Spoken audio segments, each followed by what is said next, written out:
Hey everybody, it's Shamika. Thank you guys for tuning in. Please like, subscribe, and share my videos. I appreciate your support.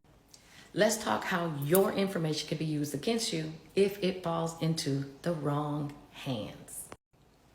Everybody say hello to Jasmine. Jasmine is an insurance broker that works for some very well-known insurance companies, and she is an insurance broker. Jasmine has access to your information because she has access to a database that will give her everything that she needs, because she has to actually look at your information to be able to determine your car insurance rates. But Jasmine has some sketchy friends, as you can see. And unfortunately, you can see this guy is looking like he's under arrest. But these are not police officers. These are pretenders who are friends with Jasmine. And they said, hey, Jasmine, we want to rob some people and we need you to give us their address. So Jasmine went in this database, boo-doo-doo-doo-doo, came back with their information, and these people ultimately were robbed. Now, I'm not saying that that's going to happen to you. I hope that it doesn't. But here is how you can protect yourself so that your information does not fall into the wrong hands. If you have never heard of this company is called LexisNexis. They are the largest data broker in the US. So if you have a social security number, you better believe that LexisNexis has a report on you. Your loved ones, your children, your grandma, your mama, you name it, they have a report, okay? So here is what I would like you guys to do to protect yourself so that you do not become this guy, okay? Now, LexisNexis will share your information with law enforcement, insurance companies like Jasmine, an insurance adjuster, banks, and a whole slew of other people. They will also share your information with you, but you have to know that they exist, and you have to take the step to actually get your report. There are 4 things that I'm going to need you to do so that you don't become this guy. 1, you need to go and request a copy of your LexisNexis report. Now, they become slick. They used to send it to you in the mail, and it used to be about 100 to 200 pages, but now they give you a link when you request. You click on that link and it gives you digital access, and you would have to print this in order to review it.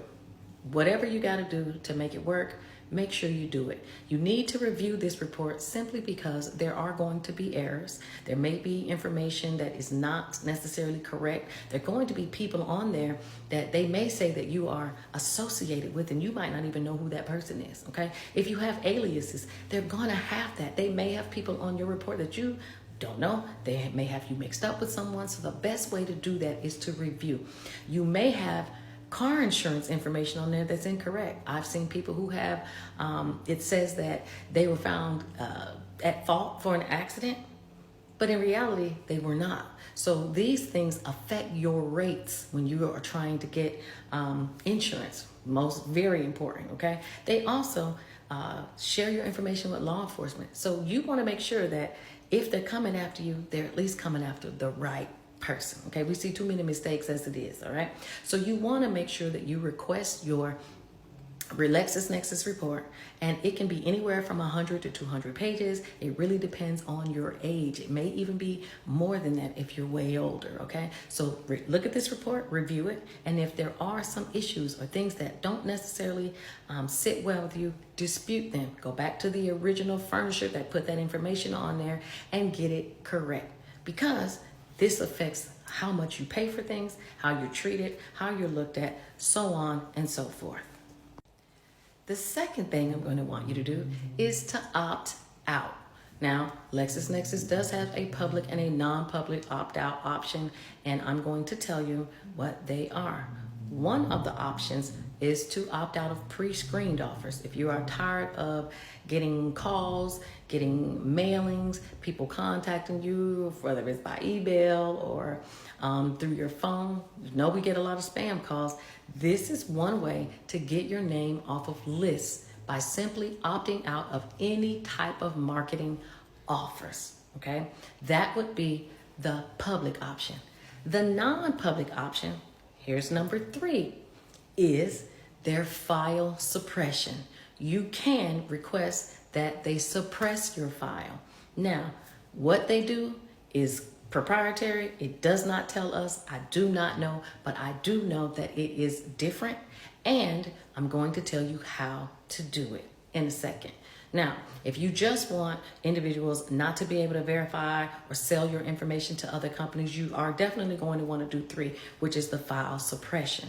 Very important that you do that. But LexisNexis has actually made it a little easy. You can actually opt out for the both 2 and 3 in one email sent to the company, or you will have to either fax, you can call. They have a lot of ways. Me personally, I say send it through email. That way you have proof and you are done, because they will reply to you, give you your information, and you can keep it as a record to show that you are opt out. Now, if you opt out, it can be permanent or you can turn it off at any time.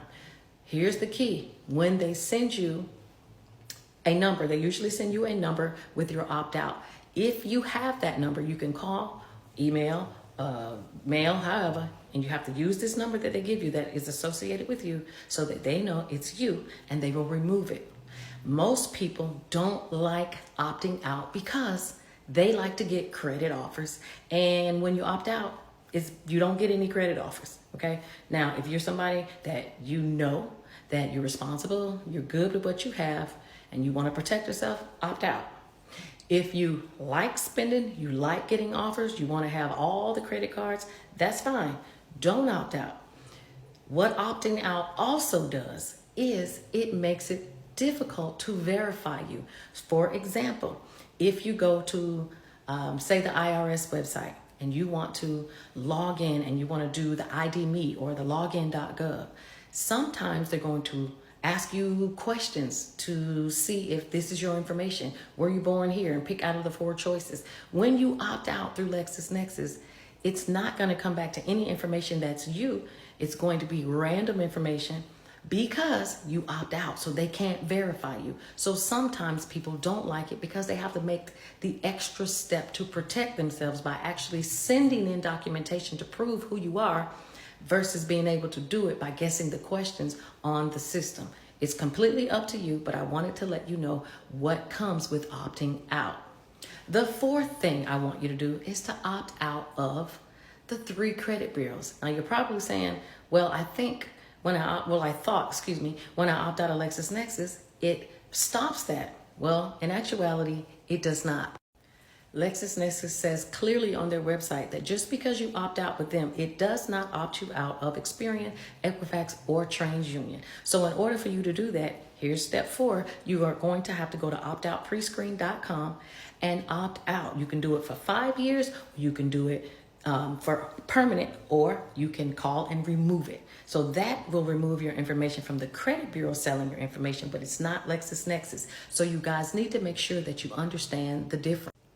I know this seems tedious, but if you care to not be this guy, then you may want to take what I'm saying into consideration and just opt out and use all 4 techniques that I stated. But here is what you need to do if you want to opt out of LexisNexis. 1, make sure you get that report. For 2 and 3, you can email, and I'll put that email down below, and all you need to do is send a copy of your driver's license and your social security card and a note. You can write it on a piece of paper and sign it and date it, stating that you want to be opted out of their public and non-public records. That's all you got to do. They will send you back your code. Remember that code I was telling you about? They will send that back to you, and they will let you know that you are opted out. And then the 4th thing, you're going to need to actually call the credit bureaus, of course, with that 1 number, or you can do it through optoutprescreen.com and remove your information that way. The government has agencies like the Federal Trade Commission that are there to help us. But in order to make sure that these things are done, you need to do your own work and opt out and protect yourself and not rely on somebody to do it after you become a victim. Now, I hope I taught you guys something new. And if you like information like this, hop on over to my YouTube, because this is the type of stuff that I talk about. And I'm going to keep you on your toes and educated so that you do not become a victim of someone like Jasmine and her friends. Have a good one. Talk to you guys soon. And make sure you look below to get that email address.